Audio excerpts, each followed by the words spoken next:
Hey guys, and welcome to the very first episode in its series, The Creation Of. Now in this series, we're going to be going over different characters from video games to anime or manga or comic books, anything, and getting down to how they came to be. Now the very first character we're going to get into in this series is Pink. Fluffy, rubbery. He's not a Pokemon. But I bet it won't be any surprise since the title and the thumbnail pretty much give it away.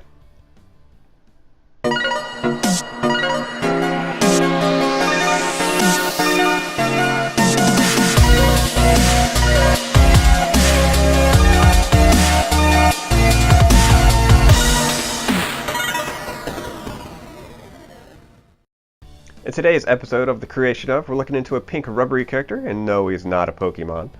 He made his debut on the Nintendo's Game Boy, Kirby. Let's take it back to the early 1990s and reminisce in the glory days of the 2D platformers. Nintendo, being on top of its game, wanted to expand its universe and create new original games targeting the Nintendo Game Boy. Japanese developer HAL Laboratory is where it pretty much all started.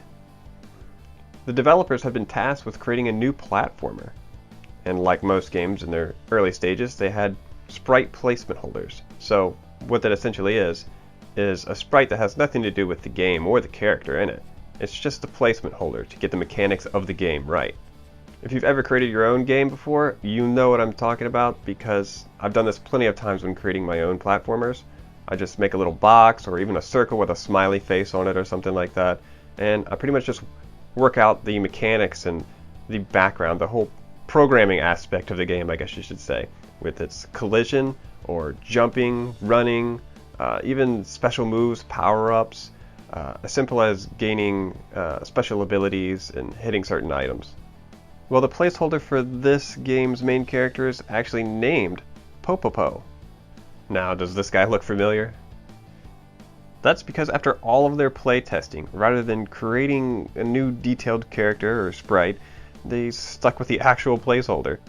And yes, the original name is POPOPO, with the game title originally being TWINKLE POPOPO.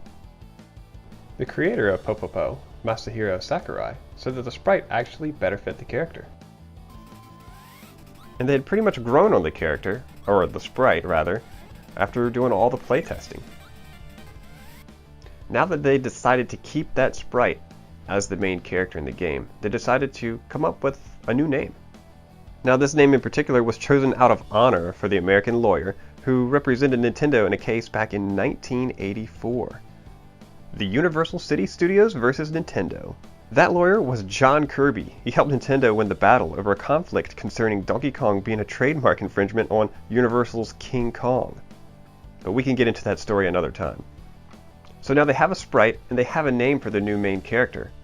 But what color should Kirby be? Now they knew he wouldn't be colored in the first Game Boy game, or in the game itself at least. But he still needs to be portrayed in box art and promotional ads. Game designer Shigeru Miyamoto wanted Kirby to be yellow. However, Sakurai, the creator, wanted him to remain pink. And so the pink decision was honored. Although in the West, Kirby was still portrayed as white to better fit his in-game appearance on the Game Boy. And from there, the game underwent a few name changes, but ultimately settled on Kirby's Dream Land, which released in Japan on April 27, 1992, and later in America, August 1, 1992. Overall, Kirby's Dream Land was a success, and some people like to complain that it was maybe a little too simple, but I think that's what I liked about it at the time. It wasn't stressful and aggravating like some other games. In fact, Kirby was so successful that he had his first sequel the following year on the NES, Kirby's Adventure.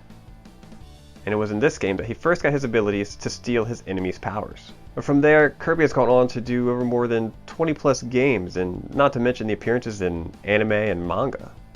Kirby definitely had a unique and interesting creation. If you enjoyed this video and the Creation Of series, please subscribe to see the next character in The Creation Of.